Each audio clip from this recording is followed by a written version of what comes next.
এই ভুইফোট সংগঠন কই থেকে উদয় হয়ে এলো? আর এইভাবে লাঠির মাথায় পতাকা বাইন্দা গেল কার মদদে? পাহাড়ের ভাই বোনেরা আমাদের সাথে ছিল না? হাসিনা উৎখাতের লড়াই ছিল না? ওরা আমাদের ভাই না? আপনারা তাদের মাটিতে ফেলা পিটাইছেন, লজ্জা লাগে না? কোন মুখে তাদের সামনে গিয়ে দাঁড়াইবেন? ওরা প্রতিবাদ করতেছে, আপনারা পাল্টা প্রতিবাদ করেন, দুই পক্ষই করেন। দুই পক্ষেরই হক আছে, অধিকার আছে কথা বলার। আমরা দুই পক্ষের কথাই শুনবো। এখনই এর ফয়সালা হয়ে যেতে হবে বিষয়টা এমন না। দায়িত্ববান হইতে শেখেন। মাইর দিয়া সমস্যার সমাধান হয় না, মাইর দিয়া সমস্যা শুরু হয়। এবং মাইর দিয়া যে সমস্যা শুরু হয় ওইটার সমাধান হয় যে মাইর দিছে তার পরাজয়ের মধ্যে দিয়া। এটা মাথায় রেখেন। মাইর দিয়া সমাধান হইলে হাসিনা সমাধান করে ফেলতে পারতো। 25শে মার্চ বাঙালিদেরকে মাইর দিয়া হুতায় দিতে পারলে পাকিস্তান দিতে যেতে পারতো, পারেনি তো। যে মাইর দেয় সে পর কলে হারে, এটা মাথায় রেখেন। আপনি যে কোনো একটা জনগোষ্ঠীর উপর চড়াও হইলে এটা শুধু আপনার ভৌগোলিক সীমানায় সীমাবদ্ধ থাকে না, ছড়ায় পড়ে। বিজেপি বাবরি মসজিদ ভাঙছে না অযোধ্যায়, এটা কি শুধু ইন্ডিয়ার মধ্যে আছে? ইসরায়েল ফিলিস্তিনে বোমা ফেলতেছে না একের পর এক, এটা কি শুধু ফিলিস্তিনের মধ্যে আছে আটকায়, ইসরায়েলের মধ্যে আছে আটকায়? এই সরকারকে অস্থিতিশীল করতে চায় তারাই যারা ইন্ডিয়ার পারপাস সার্ভ করতেছে। দেখছেন না, আনসার লীগ, রিক্সা লীগ, ইসকন লীগ, একের পর এক সমস্যা আসতেছে। প্রত্যেকটার পেছনে আছে আওয়ামী লীগ আর ইন্ডিয়া। আর প্রফেসর ইউনূসের সরকারের নিয়ে কি বলবেন বলেন? উনি বলছেন টাইম কম ছিল, সামনে যাদের পাওয়া গেছে তাদের নিয়ে উপদেষ্টা পরিষদ গঠন করা হয়েছে। তো ফারুকিকে নেওয়ার আগে তো টাইম পেয়েছিলেন না, ওরে নিলেন কেন স্যার? কোন বিবেচনায় নিছেন? আর এখন তো জানেন ফাংশন করতেছে না, কাজ করতেছে না, বুঝতে পারেননি আগে, এখন তো বুঝছেন। এখন বুঝছেন না তো তাদের যে উপদেষ্টারা কাজ পারেন না তাদের বাদ দেন না কেন? নতুন করে সাজান না কেন উপদেষ্টা মণ্ডলী? এই 5 মাসেও কি আপনি জানেন না কারে দিয়ে কাজ সরকার চালানো যাবে, ভালোভাবে সরকার চালাতে পারবেন? এইবার আসেন অর্থ উপদেষ্টা প্রসঙ্গে আসি। অর্থ উপদেষ্টা কইছে ভ্যাট বাড়াইলে নাকি কষ্ট হবে না। এই ভ্যাট বাড়ায় 12,000 কোটি টাকা আপনার পকেট থেকে নিবে, দেখেছেন? 12,000 কোটি টাকা, এটাকে কি করবি? 7,500 কোটি টাকা দিবি মহার্ঘ ভাতা হিসাবে সরকারি কর্মচারীদেরকে। তার মানে ইধার কামাল উধার করবি। এটা জাতীয় অর্থনীতির কোনো কাজে আসবে না। আপনার পকেট থেকে টাকা নিয়ে কি হবে? বাজার গরম হয়ে গেছে, দেখছেন এখনই।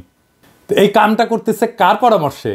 IMF এর চাপে করতেছে, তার ঋণের শর্ত নাকি এটা। আমি কিন্তু বলছিলাম আমরা প্রবাসীরা সরকারকে বছরে হাইসা খেলা $5 বিলিয়ন দিতে পারি দান হিসাবে, লোন না, ঋণ না, সবাই মিলে। যদি সবাই মিলে চেষ্টা করি, এখনো পর্যন্ত সেটা নেওয়ার ব্যবস্থা করতে পারলো না। আমার সাথে কিন্তু সরকার কাজ করছে, তারপরেও পারিচ্ছে না। চেষ্টা করে দেখতে তো ক্ষতি নাই। হবে কি হবে না এটা আমরা কেউ জানি না, কেউ তো চেষ্টা করেনি। হইতেও তো পারে, তাই না? কেউ তো কখনো তুলে দেখেনি। যদি পারি তাহলে কত বড় ঘটনা হবে, না পারলে তো কোনো ক্ষতি নাই। যদি এটা হয়ে যায় তাহলে দেশের জন্য কত বড় একটা কাজ হবে, চিন্তা করে দেখছেন? আমি তো শহীদের গল্প বলি আমার এপিসোডে, আজ সম্পূর্ণ ভিন্ন একটা ঘটনা বলবো, আপনারা স্তব্ধ হয়ে যাবেন। ঘটনাটা লিখছেন জুলাই ফাউন্ডেশন অফিসে যাওয়া একজন সাংবাদিক, আমি তার বয়ানেই কইতেছি। গতকাল জুলাই শহীদ স্মৃতি ফাউন্ডেশনের অফিসে আমি প্রথমবারের মতো যাই। আমি সাধারণত কোথাও গেলে সাংবাদিক পরিচয় দিই না, তাই প্রথমে অনেকে আমাকে ভাবছিল আমি শহীদ পরিবারের কেউ। নিচে দেখলাম একটা পুলিশের গাড়ি, 2জন পুলিশ দাঁড়িয়ে নিচু গলায় কথা বলছে। আমি তাদের পেরিয়ে গিয়ে লিফটে উঠতে দেখতে পাই 3জন আমার সমান ছেলে অপেক্ষা করছে। তার মধ্যে একজন নাহিদ ইসলাম, অন্তর্বর্তী সরকারের তথ্য উপদেষ্টা। আমি আর নাহিদ ইসলাম দুজনেরই গন্তব্য ছিল জুলাই শহীদ স্মৃতি ফাউন্ডেশন। তাই একসাথে লিফটে উঠে নামলাম সেখানে। ওখানে শুক্রবার দেখে তেমন মানুষ নেই, তবে কিছু শহীদ পরিবার আছেন। সম্ভবত নাহিদ ইসলাম তাদের সাথে দেখা করবেন। স্নিগ্ধ ও তাসনিম জারাকেও দেখলাম, সম্ভবত শহীদদের পরিবারের কথা শোনার জন্য এসেছেন। আমি যখন রিসেপশনের জায়গাটায় বসে আছি তখন একটা ছোট ছেলে ফোনে কার্টুন দেখছে। ওর বড় ভাই জুলাই অভ্যুত্থানে পুলিশের গুলিতে শহীদ হন। মাকে নিয়ে ও এসেছে মিটিংয়ে। তখন দেখলাম কাচের দরজার ওপারে সিঁড়ির দিকে একজন বয়স্ক মহিলা বসে আছেন। বোরকায় আপাদমস্তক ঢাকা মহিলার চোখের রং ওঠা চশমা দেখলেই বোঝা যায় তার বয়স 60-এর বেশি। তাকে ডাকতেই তিনি বললেন তার মেয়ে জেসমিনের সঙ্গে তিনি এসছেন। মেয়ে ভেতরে। আমি তাকে বললাম, সিঁড়ির এখানে বসছেন কেন? ভেতরে আসুন, এখানে বসুন। উনি সম্ভবত ভাবলেন আমি এখানেরই কেউ। তিনি আমাকে আঞ্চলিক ভাষায় বললেন, বাবা, আমার মেয়ে জেসমিন একটা কথা বলতে চায়, টাকা পয়সার কথা না, কিন্তু কারে বলবে বুঝতে পারতেছে না। তোমারে বলি, তুমি বলে দিও। আমি এই ধরনের কথার সাথে পরিচিত। জুলাইয়ের পরে অনেকেই ভাবেন তাদের সব ধরনের সমস্যা আমরা সমাধান করতে পারব।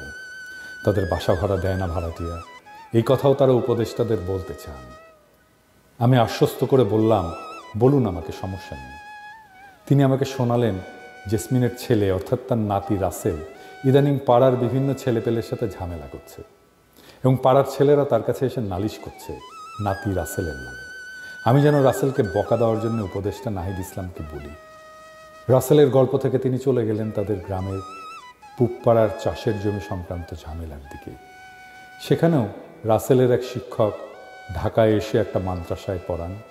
সেই মাদ্রাসার চাকরি পার্মানেন্ট হচ্ছে না। আমি যেন সেই ব্যাপারটাও দেখি। এই গল্প তিনি চালিয়ে গেলেন।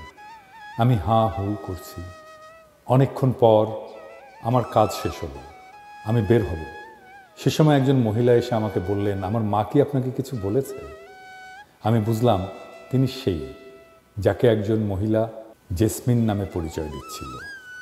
আমি কিছু বলার আগেই উনি বললেন, উনি নিশ্চয়ই রাসেল ও গ্রামের মাস্টারের বিষয়ে বলেছেন। আমি বলতে চাইলাম, কোনো সমস্যা নেই, বয়স্ক মানুষ বলতেই পারেন। কিন্তু আমাকে অবাক করে দিয়ে তিনি বললেন, রাসেল আমার ছেলে। ও রায়েরবাগে পুলিশের গুলিতে মারা যাওয়ার পর আমার মা পাগল হয়ে গেছেন। সবাইকে এসব বলেন, যাদের নামে বলেন তারা কেউই বেঁচে নেই। অদ্ভুত কারণে তিনি মৃত মানুষদের সমস্যা নিয়ে সবাইকে বলেন। এই জন্যই ভেতরে আমি না, মাফ করবেন। আমি 1 মিনিট ভাবি কিভাবে জুলাই অভ্যুত্থানের শহীদ পরিবারগুলো ধ্বংস হয়ে গেছে, যেভাবে একটা দমকা হাওয়া চড়ুই পাখিদের গৃহহীন করে দেয় অনন্তকালের জন্য। আমাদের জাতির এই অনন্ত দুঃখের কোনো হদিস কি আমাদের উপদেষ্টারা পান? তারা কি জানেন কোন রক্ত আর কান্না মারিয়ে ওনারা ক্ষমতায় বসেছেন? প্রফেসর ইউনূস, আপনি কি পান কোনো হদিস? এই বিশাল মূল্য দিয়ে কেনা বিজয়কে আপনারা এইভাবে হাতছাড়া করে দিচ্ছেন। আপনারা ইতিহাসের কাছে কি জবাব দেবেন? আমরা বিপ্লবকে বাঁচিয়ে রাখবো, আর কিছু না পারি স্লোগানে বাঁচিয়ে রাখবো। সারাক্ষণ বলবো ইনকিলাব জিন্দাবাদ।